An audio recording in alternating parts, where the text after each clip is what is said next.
Bien, vamos a meternos de lleno en un tema que, a primera vista, suena a clase de derecho, pero que en realidad es una de las ideas más potentes que circulan hoy en Latinoamérica.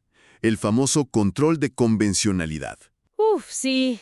Y para analizarlo, tenemos una fuente de lujo, que es esta obra colectiva, un libro llamado Control de Convencionalidad, Efecto Expansivo de Protección de Derechos Humanos.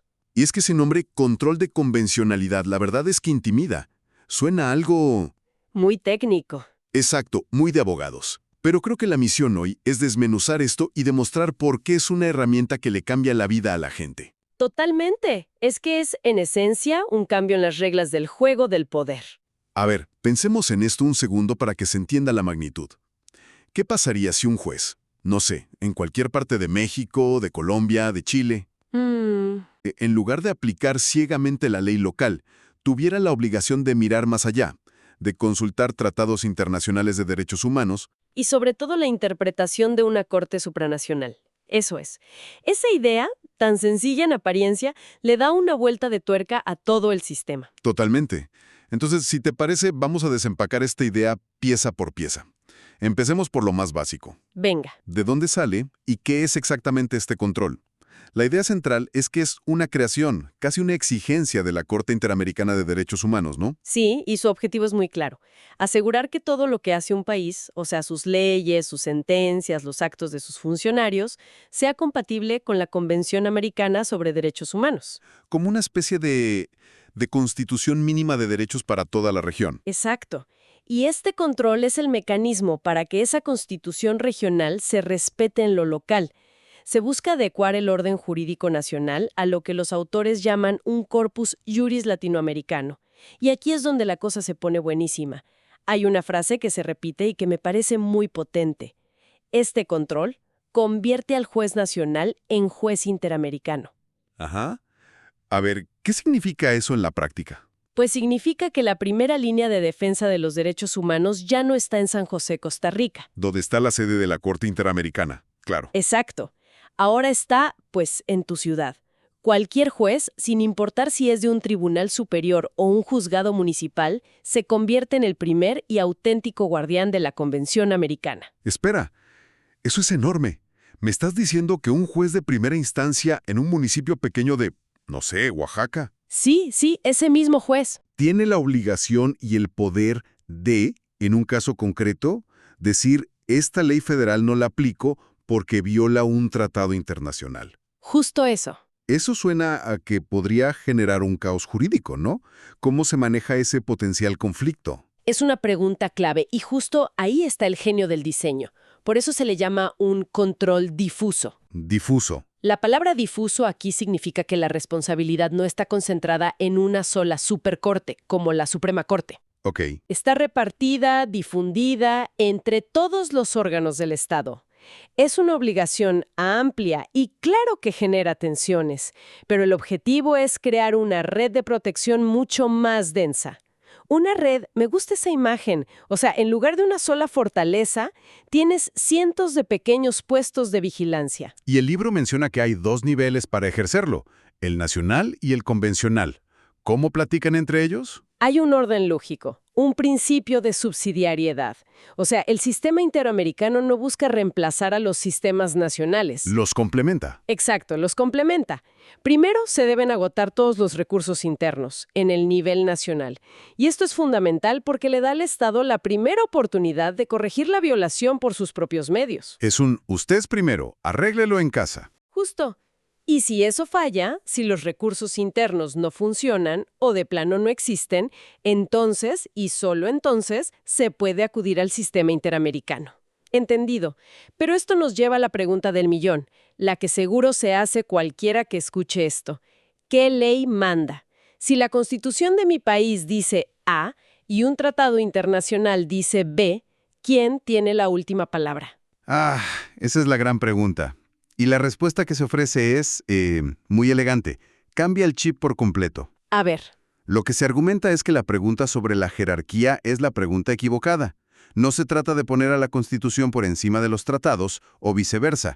La clave es un concepto revolucionario, el principio pro homine o pro persona. Que En español de la calle, ¿qué significa? Significa que se acabó la discusión de qué ley es más importante. La única pregunta que importa es ¿qué ley protege más a esta persona en este caso concreto?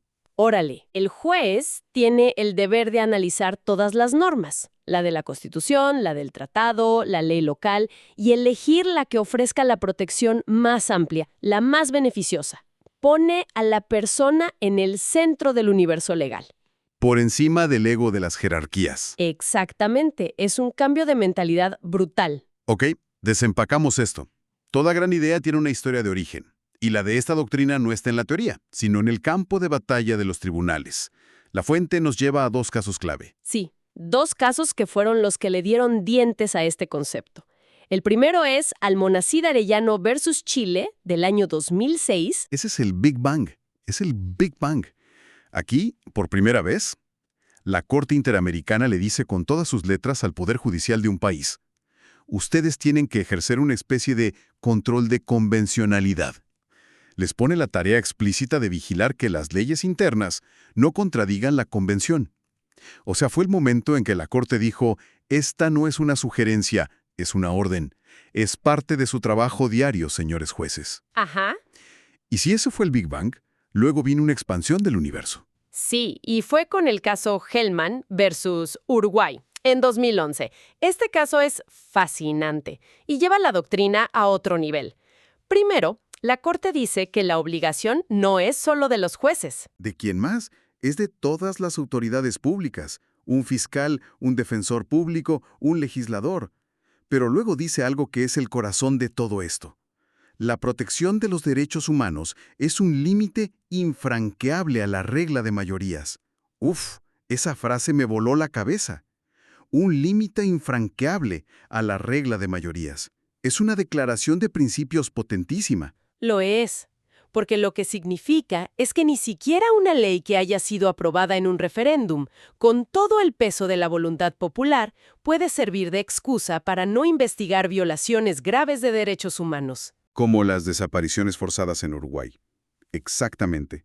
La Corte le dice a los estados, qué bueno que son democracias, pero su poder de votar no incluye el poder de votar para aplastar derechos o para perdonar atrocidades.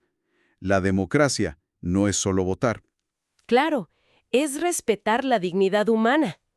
Ahora, para que un juez pueda librar estas batallas, necesita herramientas.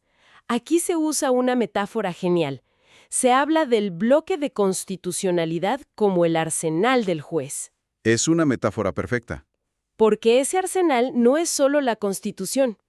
Imagina que en ese arsenal tienes la Constitución, que es tu arma principal. Ajá. Pero también tienes los tratados internacionales, que son como armas de largo alcance. Y crucialmente, tienes la jurisprudencia, tanto nacional como de la Corte Interamericana, que son como los manuales de tácticas. Todo eso junto forma un sistema de defensa. Y todo esto, que suena increíble en la teoría, ¿cómo aterriza en un país concreto? La fuente se mete de lleno en el caso de México, que es un laboratorio perfecto para ver cómo esta idea choca y se adapta, sobre todo después de la reforma constitucional de 2011. Definitivamente. La reforma de 2011 en México es un parteaguas, porque eleva a rango constitucional todos los derechos humanos de los tratados internacionales. Y a partir de ahí, se establecieron pasos muy claros para los jueces. ¿Cuál es el primer paso? El primer paso es intentar una interpretación conforme. Esto es, antes de tirar una ley a la basura, intenta leerla con los lentes de los derechos humanos. Como tratar de salvar la ley antes de declararla culpable. Exacto. Es un esfuerzo de armonización. Y si esa armonía de plano no es posible... ¿Qué pasa? Si la norma es tan contraria a un derecho humano que no hay forma de interpretarla para que encaje, solo entonces el juez da el siguiente paso, la inaplicación de la ley. Ojo, inaplicación, no anulación. Importantísimo. El juez no borra la ley del mapa. Simplemente la deja de aplicar para ese caso específico que está resolviendo, porque en esa situación choca de frente con un derecho humano superior. Pero claro, nada es tan sencillo. También se habla de avances y retrocesos. ¿Cuál es el principal punto de tensión, el gran pleito que hay ahora mismo en México con este tema? Ahí es donde la puerca tuerce el rabo. La tensión se llama la doctrina de las restricciones constitucionales, creada por la Suprema Corte. Suena complicado. En pocas palabras, esta doctrina dice, Si la Constitución mexicana establece una restricción expresa a un derecho humano, por ejemplo el arraigo, esa restricción manda, incluso si un tratado internacional del que México es parte ofrece una protección mayor y no permite dicha restricción. pero entonces ahí tenemos un choque de trenes. Por un lado, el principio pro persona que nos dice aplica siempre la norma más favorable. Sí. Y por otro, la propia Suprema Corte diciendo sí, pero si la restricción está en mi Constitución gana. ¿Quién gana en la práctica? Ese es el gran debate jurídico no resuelto en México. La propia Corte Interamericana ha dicho una y otra vez que un Estado no puede usar su derecho interno, ni siquiera su Constitución, para justificar el incumplimiento de sus obligaciones internacionales. Es una batalla doctrinal que se libra caso por caso entonces. Exacto. Una tensión palpable entre la visión de la Suprema Corte, que protege la supremacía constitucional, y la del sistema interamericano, que protege la supremacía de los derechos humanos. Y para que esto no se quede en una charla abstracta, es clave ver cómo le cambia la vida a la gente. Uno de los ejemplos más claros es en un tema tan sensible como la custodia familiar. Sí, se desmenuza el caso Atala Rifo y Niñas versus Chile. Es un caso emblemático. La Corte Suprema de Chile le había quitado la custodia de sus hijas a una madre, Karen Atala, fundamentalmente por su orientación sexual. Un argumento basado en puros prejuicios, de que su convivencia con una pareja del mismo sexo podría dañar a las niñas. Puros estereotipos. Y lo que hizo la Corte Interamericana fue darle un revés total a la decisión. Fue contundente al establecer que la orientación sexual de una persona no tiene nada que ver con su idoneidad para ser padre o madre. Claro. Una decisión de custodia, dijo la Corte, debe basarse en el interés superior del niño, sí, pero evaluando conductas parentales concretas, no en especulaciones o en el pánico moral de la sociedad. Es un ejemplo perfecto de cómo este control sirve como un antídoto contra la discriminación institucional. Totalmente. Y hay otro tema que se toca, muy relevante en toda la región, el derecho a la consulta de los pueblos indígenas. Correcto.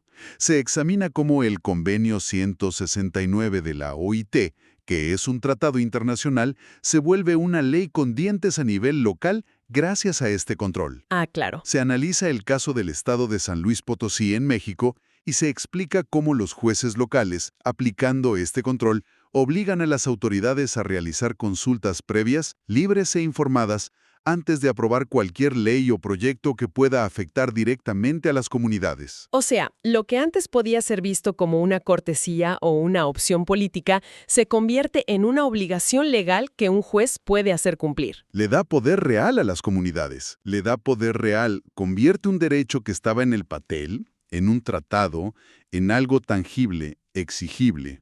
Y que puede detener un proyecto minero o una reforma legislativa si no se cumple.